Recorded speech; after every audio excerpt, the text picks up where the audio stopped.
So I just want to talk about this briefly because it's upsetting. But my case was dropped today. So after, I don't know, maybe 6 months in jail, hard time, um, you know, 45 or 50 days in solitary confinement. Um, Damage done to my career, my professional reputation.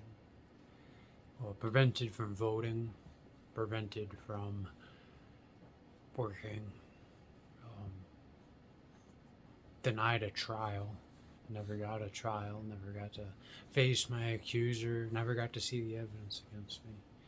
The case was dropped, didn't get an apology from anybody. The public defender, which I'd previously fired, came up and talked to me, and she introduced me to a private attorney. The private attorney that the state hired on my behalf was there.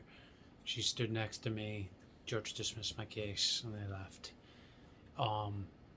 But the public defender introduced me to another private attorney who was interested in representing me civilly and suing the police department of Bristol at no charge to me, which is important. Obviously, they're going to take a pretty big cut of whatever settlement I end up accepting, but it's the only way. So I'm going to pursue that. And it's it's, as far as I can tell, in the bag.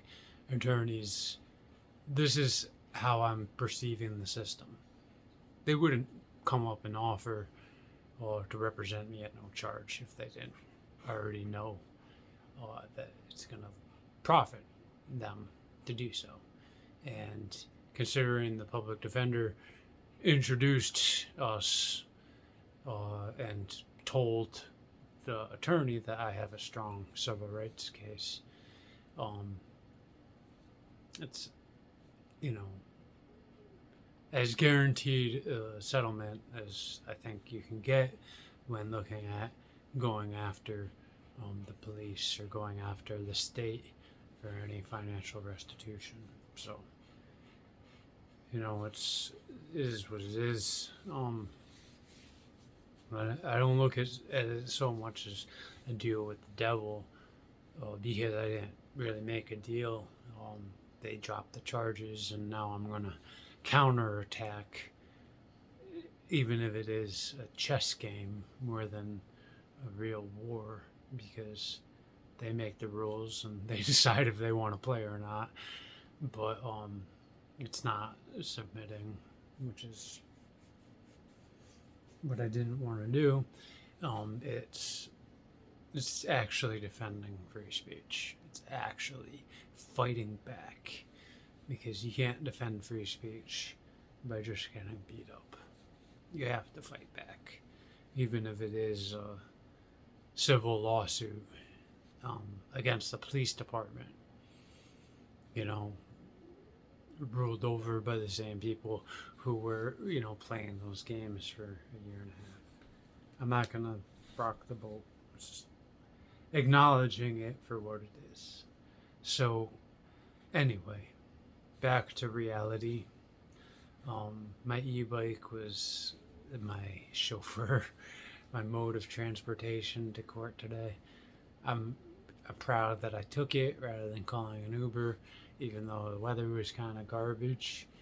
I got to test it on the farthest range yet, and I made the previous video about it's tough without an actual percentage reading, but there's a lot of accuracy issues with those percentages anyway, as the voltage dips with high usage or whatever, and then bounces back.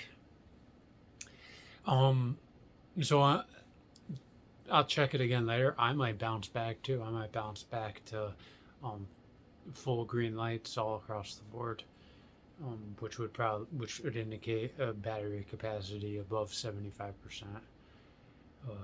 on both batteries, which would be impressive for a 30-mile ride to be over 75%, because I was riding fast and I was riding in bad conditions, so I was heavy on the brakes. I don't have regenerative braking, and I have my lights on. So all those things, going fast, heavy braking, and keeping the lights on, I'm flirting with 100-mile range. I'm a happy camper with the bike. But this is where I'm always on that one track mind, a windshield. So I started to look at the aerodynamics, and on a bike like mine, over 20 miles an hour, a windshield just makes a lot of sense, especially one where you can easily adjust the angle for the wind conditions. Because if you have a lot of headwind, you don't want it straight up. But if you have wind to your back, you kind of do.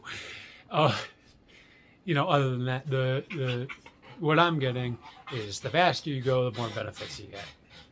The more you get into the turbulent flow dynamics, which I love to talk about. But those turbulent flow dynamics are a huge drag over 20 miles an hour. So what I was reading is basically when 20 to 25, for the same effort, you're going 1 mile per hour faster.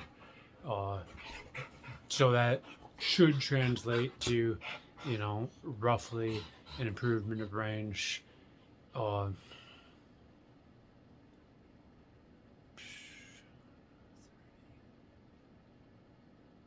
Like 3%, 3 to 7% in that ballpark improvement in range at no cost.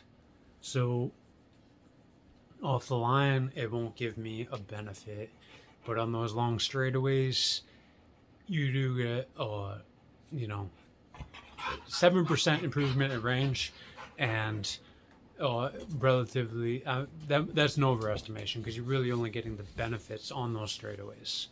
So to kind of compensate for real world conditions, let's call it a 3% improvement in range, but a 7% improvement in top end speed at no additional cost to your battery or motor, plus some additional benefits of less wear and tear on your components at equivalent speeds. Pulling the trigger, basically. I think I found one for like $30, and instead of making the investment a year from now, make it now, and that way all that year worth of riding, it'll pay for itself and then some. Honestly, at $30, a year's worth of electricity and 3% improvement would probably pay for itself. No, that might be off. That's a lot of electricity. But you get my point. So that's another upgrade I'm making. I'm gonna put a nice looking windshield, a tall one that won't block my light, that I can easily adjust the pitch on. And I'm not gonna be like crouched behind it.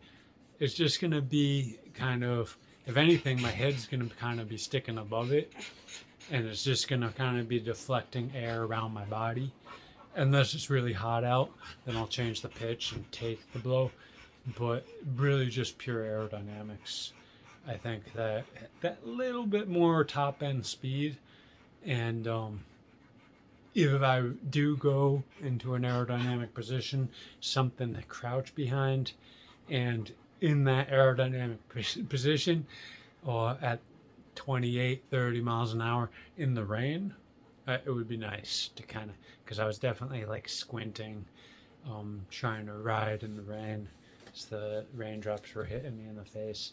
So the aerodynamic benefits do justify it over 20 miles an hour. and I spend the majority of the time on that bike over 20 miles an hour. So, um, I'm gonna pull the trigger. Well, I already did. It'll be here next week.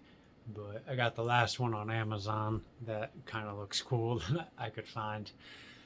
There's equivalent ones on eBay, but the shipping time is all like 2 weeks out, and Amazon for largely the same price is like 2 days. So there's still cool ones available. You just gotta wait a little bit longer. Anyway, I do think it's a worthwhile investment on if you're doing a custom long range e-bike, which is exactly what I'm doing as a custom long range e-bike, and I'm really enjoying it as a hobby. It's a pleasant distraction, and it's really making me happy.